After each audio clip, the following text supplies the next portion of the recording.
हरियाणा के मुख्यमंत्री नायब सिंह सैनी की अध्यक्षता में सोमवार को चंडीगढ़ में हाई पावर परचेज कमेटी की बैठक हुई। हाई पावर परचेज कमेटी की बैठक में 3 एजेंडे रखे गए थे, जिनमें से 2 को मंजूरी दी गई है। इस बैठक में बिजली विभाग से जुड़ी हुई एक महत्वपूर्ण खरीद को मंजूरी मिली है।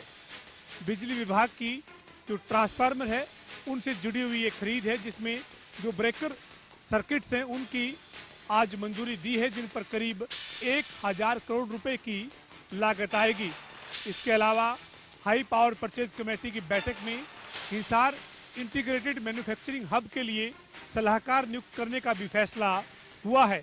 सरकार के मुताबिक सलाहकार की नियुक्ति से जो नई शहर और हब विकसित होनी है उसमें तेजी आएगी।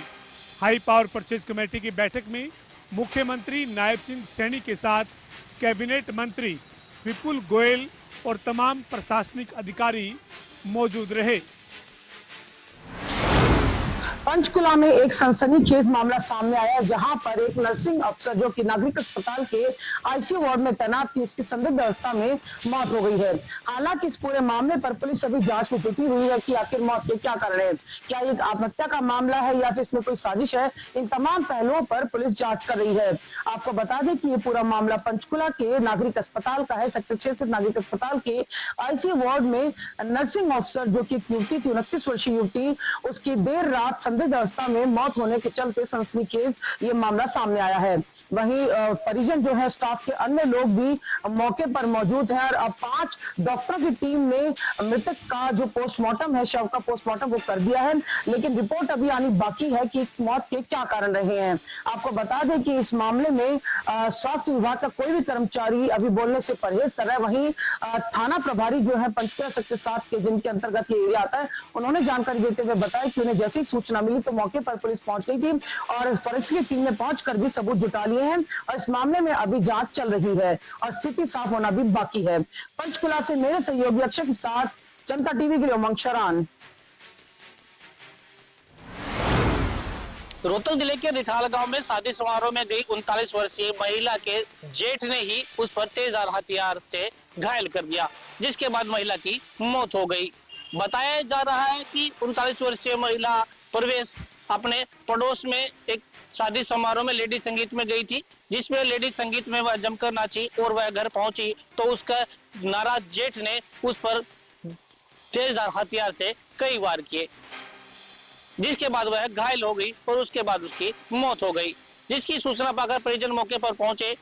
मृतक प्रवेश के भाई ने बताया कि प्रवेश को पहले भी इस तरह की प्रताड़ना की जाती थी, क्योंकि प्रवेश एक पड़ोस में शादी समारोह में गई थी, जो कि लेडी संगीत में वह नाची भी और उसके बाद वह घर पहुंची तो नाराज उसके जेठ जसबीर ने उस पर तेजधार हथियार से कई वार किए और उसके शरीर पर कई कट लगाए, जिसके बाद वह घायल हो गई। जिसकी सूचना पाकर पुलिस मौके पर पहुंची और जांच पड़ताल शुरू कर दी है। पुलिस का कहना है कि जल्द ही आरोपियों को गिरफ्तार कर लिया जाएगा। मृतका के भाई ने बताया कि प्रवेश पहले भी शादी समारोह में गई थी, जब भी उसका जेठ नाराज था और अब वह पड़ोस में शादी समारोह में गई और लेडी संगीत में नाची तो उसके नाराज जेठ जसबीर ने उस पर कई वार किए, जिससे वह घायल हो गई और उसकी मौत हो गई है। हालांकि उन्होंने ससुराल पक्ष के लोगों पर पहले प्रताड़ना करने के आरोप लगाए हैं। रोहतक से जनता टीवी के लिए संजय कुमार। धर्मनगरी कुरुक्षेत्र में आज तड़के एक दर्दनाक हादसा हुआ। दरअसल एक परिवार ने आत्महत्या कर ली, जिसमें एक 3 साल की बच्ची भी शामिल है। कुरुक्षेत्र पुलिस को जानकारी लगी सुबह 6 बजे कि कुरुक्षेत्र के प्रेम नगर में एक परिवार ने आत्महत्या कर ली है। पुलिस पहुंची, फोरेंसिक टीम पहुंची तो देखते हैं एक शख्स अपनी पत्नी सहित अपनी बच्ची सहित फांसी पर लटका है। शुरुआती जांच में सामने आया है कि उसकी 3 साल की बच्ची किसी गंभीर बीमारी से पीड़ित थी। मरने वाला शख्स रेलवे में नौकरी करता था और ये बताया जा रहा है कि सुसाइड नोट भी उसके घर से बरामद हुआ है। फिलहाल पुलिस शव का पोस्टमार्टम करवा रही है और मामला दर्ज करके जांच की जा रही है। रणदीप रोड, जनता टीवी, कुरुक्षेत्र। हरियाणा में हीट वेव कहर जारी है, जहां जींद की बात की जाए तो जींद के अंदर 45 डिग्री सेल्सियस से ज़्यादा का जो तापमान है वो बढ़ चुका है। और बढ़ते तापमान को देखते हुए जींद के सरकारी अस्पताल ने भी एडवाइजरी जारी कर दी है। हम जनों को कहा है कि जहां तक वो उसके गर्मी के पीक वे में अपने घरों के अंदर रहें और जहां जरूरी काम हो तभी घरों से बाहर निकले। घरों से बाहर निकलते समय अपने सिर के ऊपर कपड़ा जरूर रखें और लिक्विड के तौर पर पानी है उसका इस्तेमाल करते रहे। और जहाँ तक उसके छोटे बच्चों को अपने घरों के अंदर रखें, क्योंकि जो सबसे ज़्यादा जो प्रकोप है गर्मी का वो छोटे बच्चों को ही प्रभावित करता है। और ऐसे में अगर पानी कमी होती है तो वो स्वास्थ्य के लिए बड़ा खतरनाक साबित हो सकता है। और उसको देखते हुए जींद के सरकारी अस्पताल के अंदर एक हीट वेव को लेकर एक अलग से वार्ड ही बनाया गया है, जहाँ पर डॉक्टरों की ड्यूटी भी लगाई गई है। और उसके अंदर प्रॉपर रूप से हीट वेव को लेकर जो डॉक्टर ट्रीटमेंट करते हैं उनको उनकी सुविधा के लिए तमाम जो इंस्ट्रूमेंट है वो भी लगाए गए हैं। और जब बात की जाए जींद के सरकारी अस्पताल की तो जींद के सरकारी अस्पताल में इमरजेंसी के अंदर भी हीट वेव को लेकर अलग से एक जो अलग से व्यवस्था की गई है, ताकि अगर हीट वेव का कोई मरीज आता है तो उसको समय पर इलाज मिल सके। और जींद में 45 डिग्री तक का तापमान पहुंच चुका है और आमजन से यही अपील की गई है कि वो जरूरी काम हो तभी घरों से बाहर निकले, न अपने घरों के अंदर ही रहे। जींद से जनता टीवी के लिए सुनील कुमार की रिपोर्ट। नुहू जिले में कैराका गांव में बता दें कि आपको भीषण आग लग गई और भीषण आग में बता दें कि किसान का कई क्विंटल भूसा जलकर राख हो गया। इस आग में बता दें कि पास में एक पेड़ के नीचे बंधी भैंस को भी आग लग गई, जिसमें उसकी मौके पे मौत हो गई।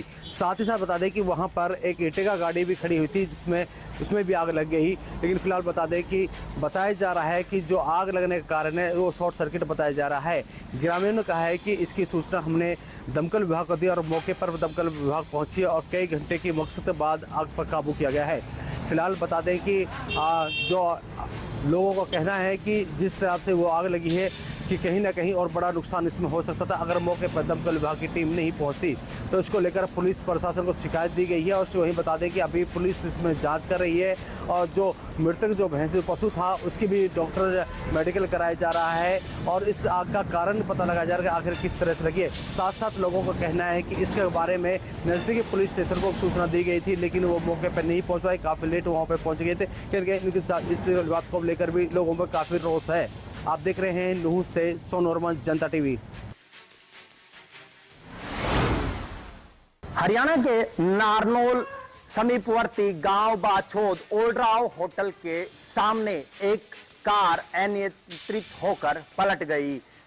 गनीमत ये रही कि वहां पर एक जो बाइक सवार है जो कि वहां से गुजर रहा था, उसने हेलमेट पहन रखा था, जिसके चलते उसकी जान बच गई। जो लोग हैं उन्होंने प्रशासन से मांग की है कि जो स्पीड है उसको ब्रेक करने के लिए वहां पर पुख्ता इंतजाम किए जाएं, क्योंकि वहां पर पहले भी कई हादसे हो चुके हैं और लोगों ने इसको लेकर जिला प्रशासन से मांग की है, क्योंकि वहां पर जो हादसे लगातार हो रहे हैं, कार जो है वहां पर अचानक ही अनियंत्रित हो जाती है, जिसके चलते अक्सर वहां पर दुर्घटना होती रहती है। और इस पूरे घटनाक्रम में हेलमेट जो है उसने कहीं ना कहीं जो बाइक सवार है उसकी जान बचाने में अहम भूमिका निभाई। साथ में ही आप हेलमेट को भी देख सकते हैं किस तरीके से हेलमेट वहां पर गिरा हुआ है और जो बाइक सवार है वह हेलमेट पहनने के चलते इस पूरे जो ये दुर्घटना रही उसमें कोई जनहानि नहीं हुई। उसका मेन जो कारण है वो हेलमेट रहा। तो आप देख सकते हैं कि हेलमेट के चलते जो है युवक की जान बच गई। जनता टीवी से गजराज सिंह की रिपोर्ट।